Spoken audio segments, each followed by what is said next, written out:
에스겔 10장에서 11장까지를 봅니다. 오늘은 다 읽지 못하고 11장 14절에서 21절까지만 읽도록 하겠습니다. 에스겔 11장 14절에서 21절까지만 읽도록 하겠습니다. 11장 14절부터 제가 읽겠습니다.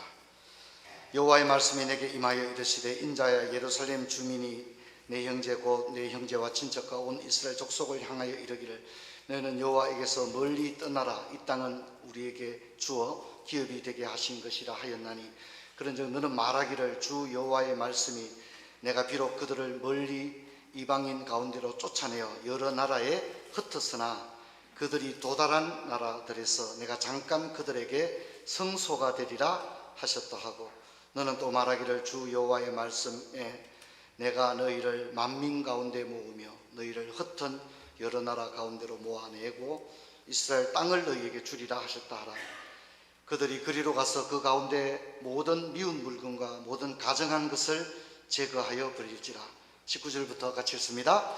내가 그들에게 한 마음을 주고 그 속에 새 영을 주며 그 몸에서 돌 같은 마음을 제거하고 살처럼 부드러운 마음을 주어 내 율례를 따르며 내 규례를 지켜 행하게 하리니 그들은 내 백성이 되고 나는 그들의 하나님이 되리라. 그러나 미운 것과 가증한 것은 마음에 따르는 자는 내가 그 행위대로 그 머리에 갚으리니 나 주 여호와의 말이니라. 아멘.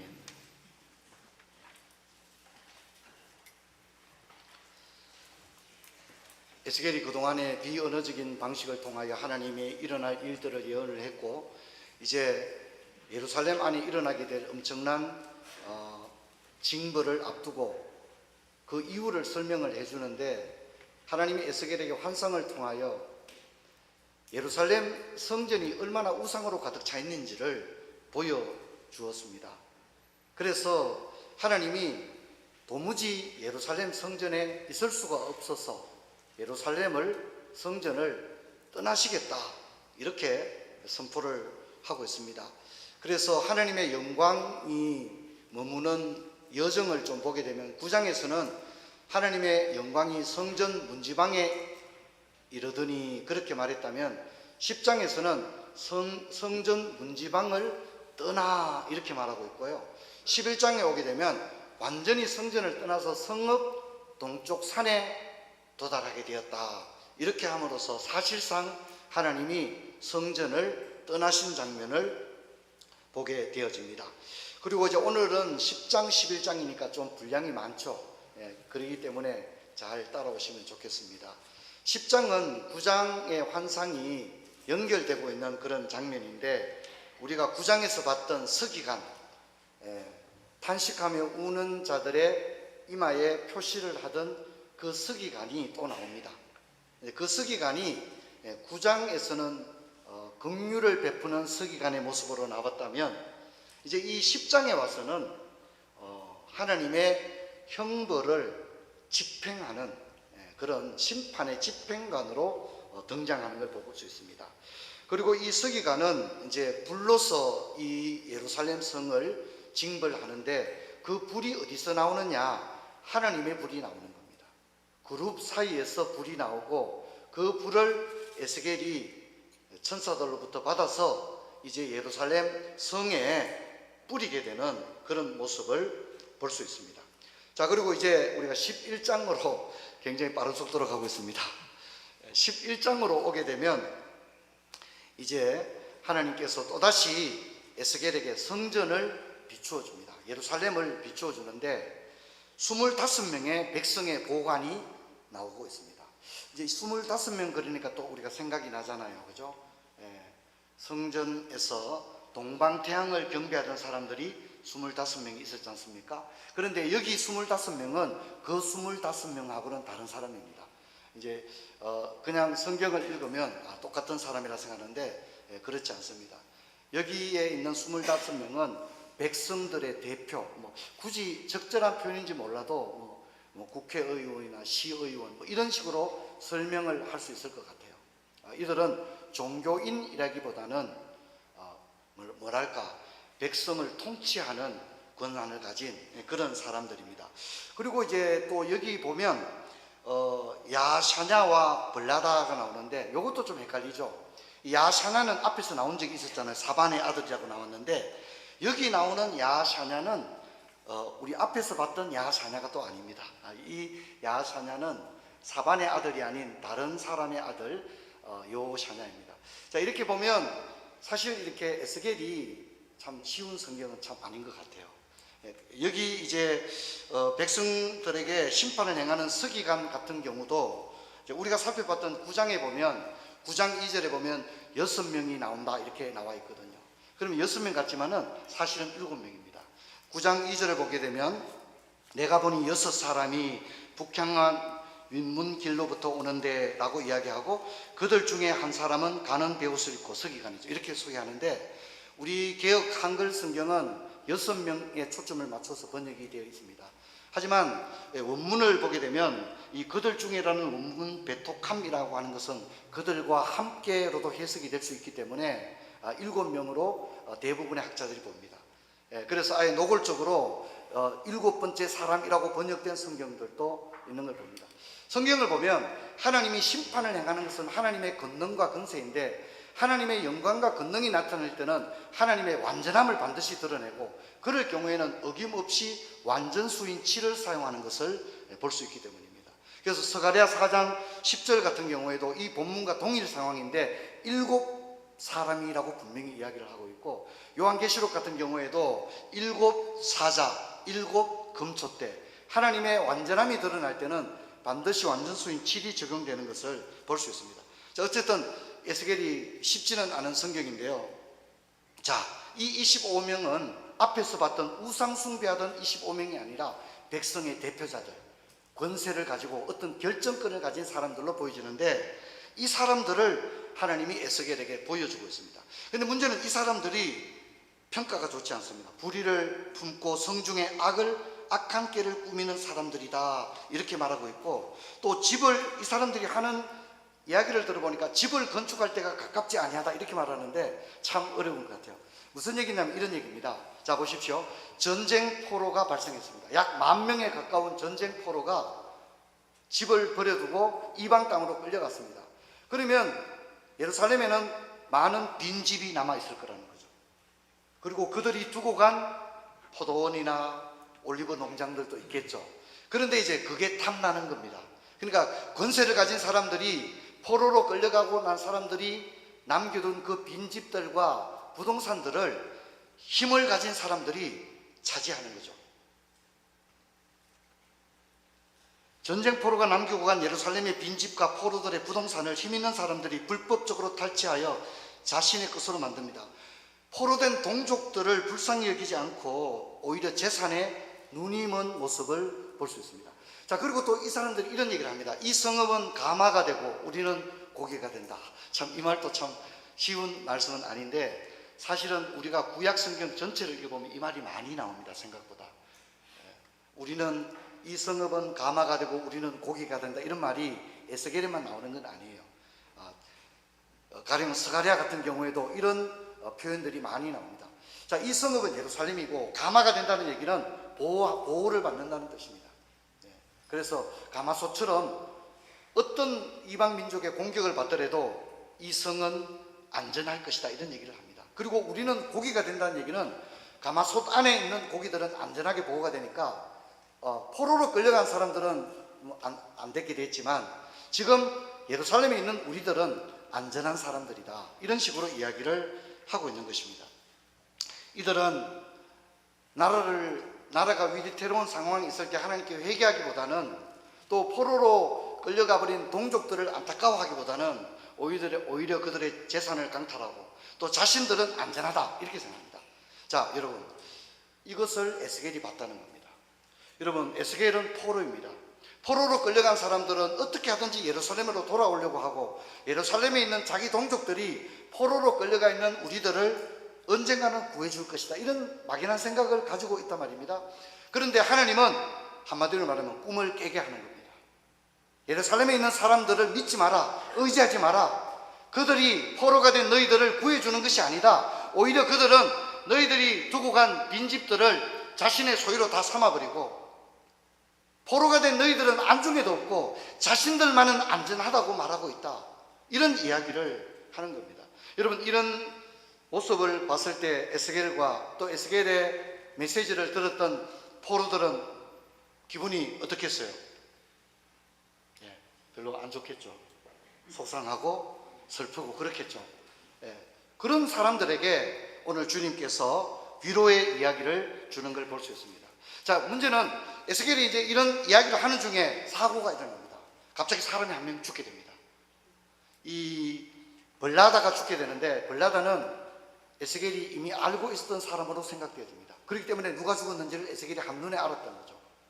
여러분, 이 말씀은 참 두려운 말씀입니다. 마치 베드로의 책망을 들을 때 아나니아가 현장에서 죽게 되지 않습니까? 마치 에스겔이 지금 말씀을 전하고 있는데 그 중에 유력자인 벌나다가 죽게 됩니다. 자, 그러자 에스겔은 하나님께 부르짖습니다. 오라 주 여호와여, 이스라엘의 남은 자를 다 멸절하고자 하시나이까.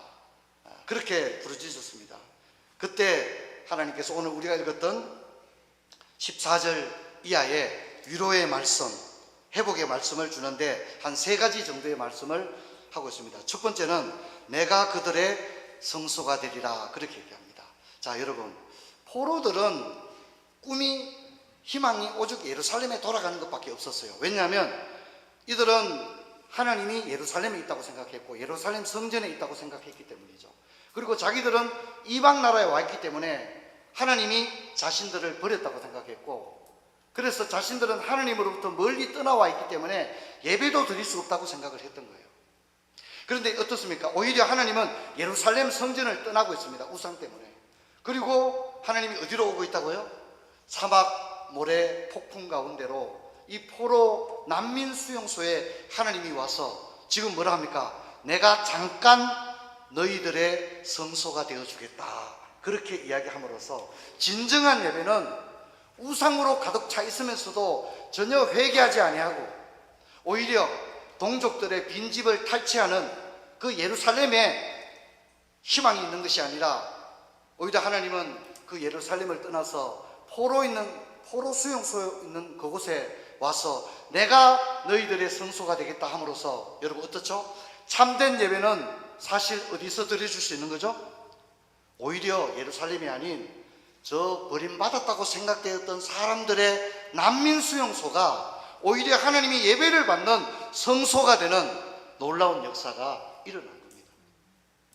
여러분, 두 번째는 하나님께서 이스라엘의 땅을 너희들에게 주리라, 그렇게 말씀하고 있습니다.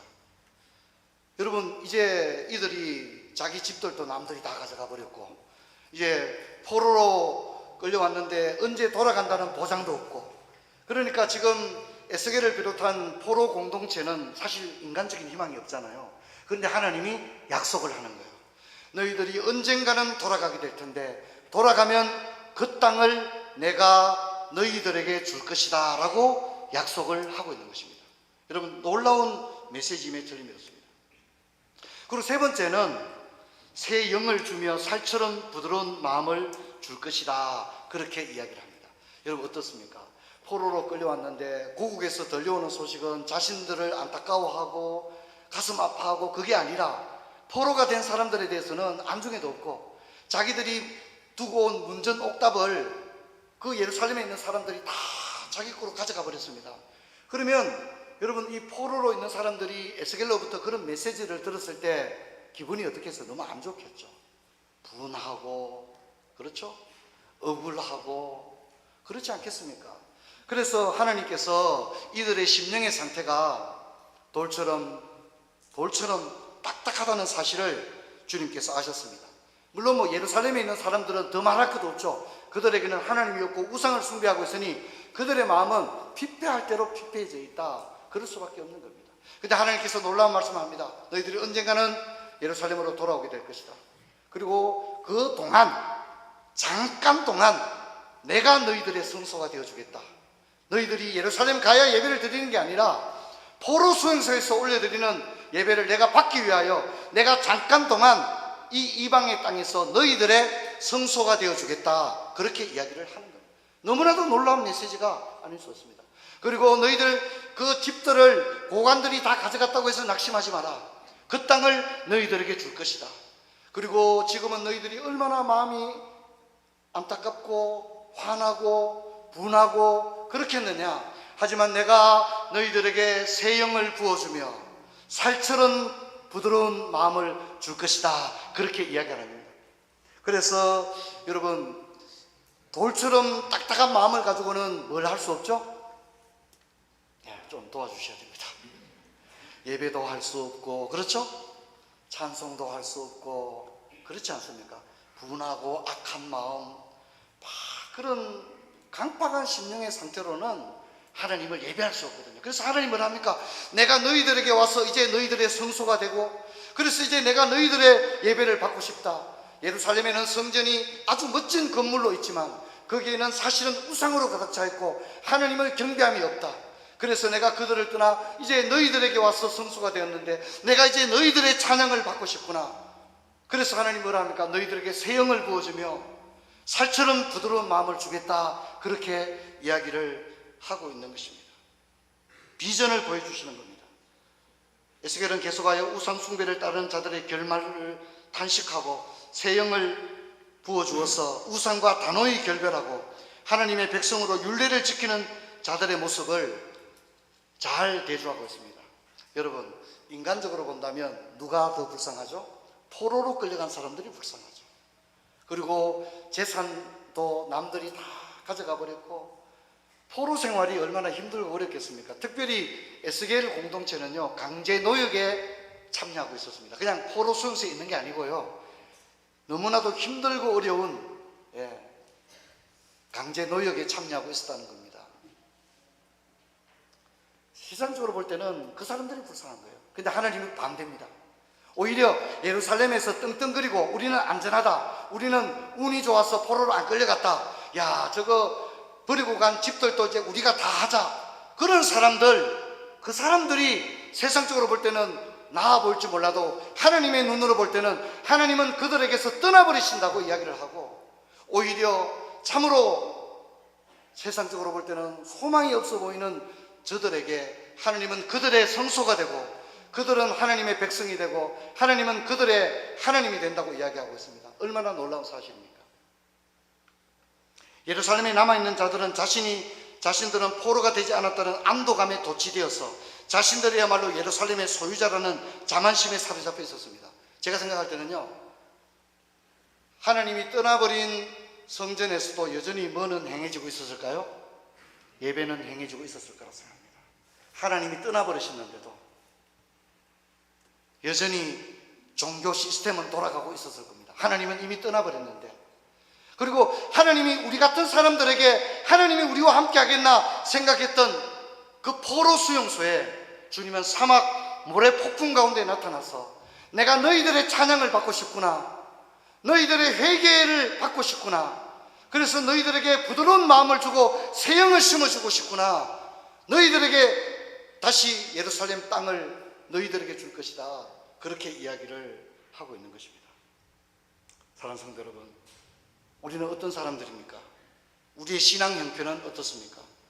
하나님의 심판이 목전에 도달했는데도 우상 숭배에 빠져 있지 않습니까? 하나님께서 나 자신과 자녀들, 우리 가정의 모습, 우리 교회의 모습, 우리 나라의 모습을 볼 때 우리가 탄식하며 울어야 마땅하지 않겠습니까?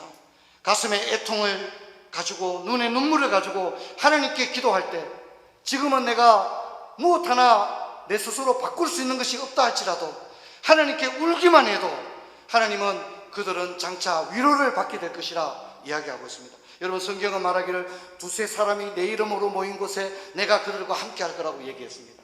그러므로 여러분, 우리가 주님 앞에 나갈 때 여러분들 가운데도 나는 버림받아서 나는 사람들로부터 진짜 잊혀진 존재가 되었어, 나는 억울한 것도 너무 많아, 하나님은 심지어 하나님마저도 나를 사랑하지 않는 것처럼 느껴질 수가 있습니다. 그러나 그렇지 않습니다.